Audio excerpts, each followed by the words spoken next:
And when I was hearing that sound, I was wondering what it was. And then I realized, any sound is sweet compared to that hellish thud of the incoming Russian missiles.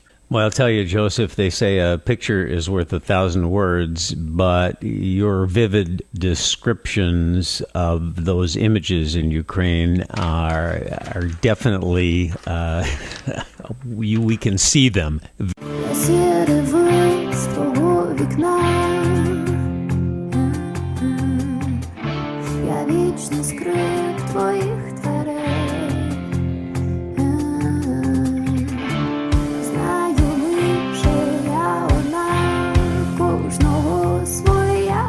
It's 7:20 and it's afternoon time in Ukraine, where reporter Joseph Lindsley is standing by. Joseph, hello. What's happening there today? Are you in Lviv still? Bob, yes. Good afternoon from a blue sky, sunny day here in Lviv, about 60 degrees. In Lviv, things are always a little slower. People here say that Lviv time means you can count on the fact that your meetings are always going to be at least 15 minutes late. There's always time here to stop for a coffee or a conversation or simply to listen to a song in the street. And in keeping with this idea of Lviv time, today is Good Friday here, 1 week after the rest of the world. This is in this Ukrainian Greek Catholic city. It's not Orthodox. It's different. It's Greek Catholic. And so today is the beginning of the for people in Western Ukraine, especially where the Soviets were unable to destroy their traditions. Today really is the holiest weekend of the year.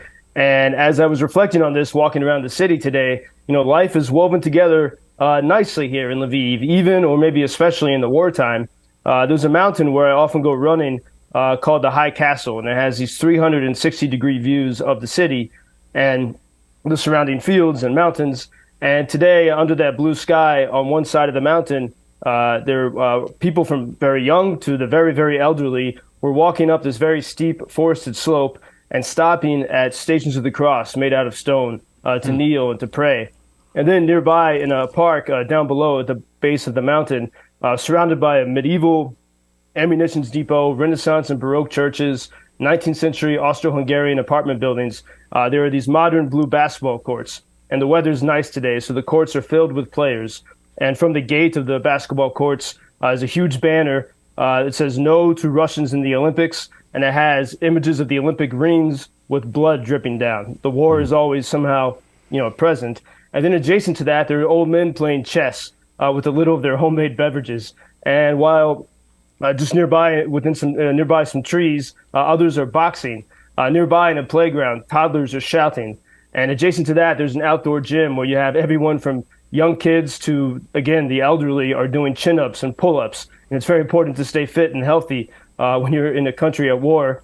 And then next to that, there's young kids on skateboards flying over ramps and slides. And all this overlooks a promenade where nuns and soldiers and moms with strollers are taking a walk. And then on a ridge overlooking this scene, people were bringing flowers to the memorial of those Ukrainian protesters who were killed in the 2014 Maidan Revolution. And then sort of weaving throughout all of this, throughout the day today, are these Good Friday processions, led by priests in ornate robes, followed by Girl Scouts and Boy Scouts and crowds of civilians.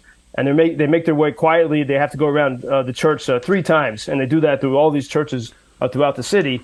And it's a solemn day, so instead of bells, you hear this clap, clap. They have these wooden clappers. And when I was hearing that sound, I was wondering what it was. And then I realized, any sound is sweet compared to that hellish thud of the incoming Russian missiles. And so I got used to this clapping sound all around Lviv today.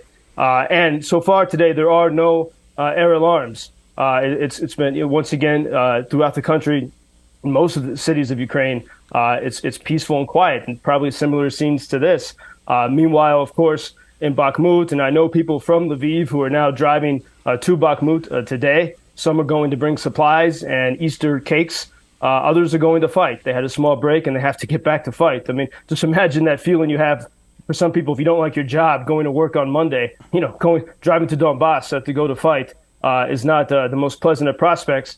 And because there, in as peaceful as it might seem in other places, in Bakhmut is clearly it's good versus evil. Bakhmut versus tyranny. And we have reports that in the past day that the Russians have been dropping, as I've mentioned before, these phosphorus bombs, which are it's I mean, it looks, as a friend told me, I mean, it looks beautiful. It looks like fireworks falling over the city.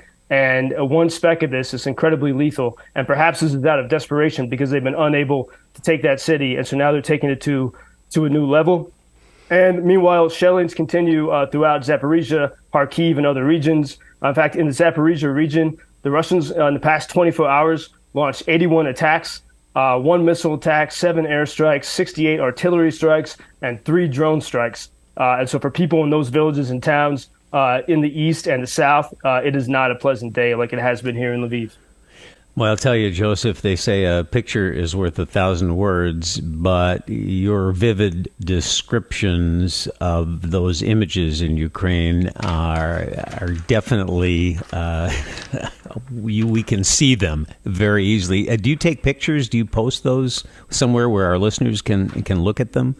Yeah, well, we are posting video versions of our conversations here, and so I do try to include images of these scenes. In some places, like when I was on the mountaintop, you're not supposed to take pictures because you can see the whole city. And in some ways, I think that's why radio is a good medium I can describe the things that I could not otherwise take pictures of in wartime. But if you go to UkrainianFreedomNews.com, I'll share whatever we are able to share. And we'll put the link to UkrainianFreedomNews.com on our website as well, WGNRadio.com. One question before we let you go, Joseph, about the Wall Street Journal reporter detained by Russian authorities.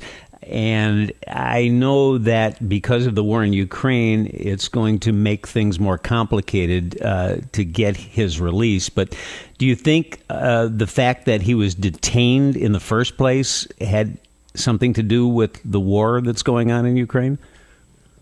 Oh, of course. I mean, he was a very fair reporter, and he was writing while based in Moscow, he was writing articles talking about Russian dissidents, talking about Russian losses in Ukraine, just straight shooting with the Wall Street Journal. So I'm sure he knew he was in danger. Very brave to be there. But absolutely, and we do have as we see, and with the story of the leaked documents, we have this. You have the story. Like for example, Bob, yesterday I was in a cafe having supper, and 2 soldiers came in. And while I was sitting there, I was texting with friends in Washington about the leaked documents and other things and trying to figure out what's going on and does anyone know what's happening.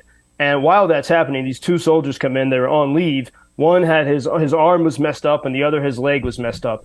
And they were so happy to see an American there. One of them bought me a beer. And so despite being wounded and broken by this, still cheerful, getting prepared to go back and fight. And meanwhile, at the high levels, there's all the intelligence games.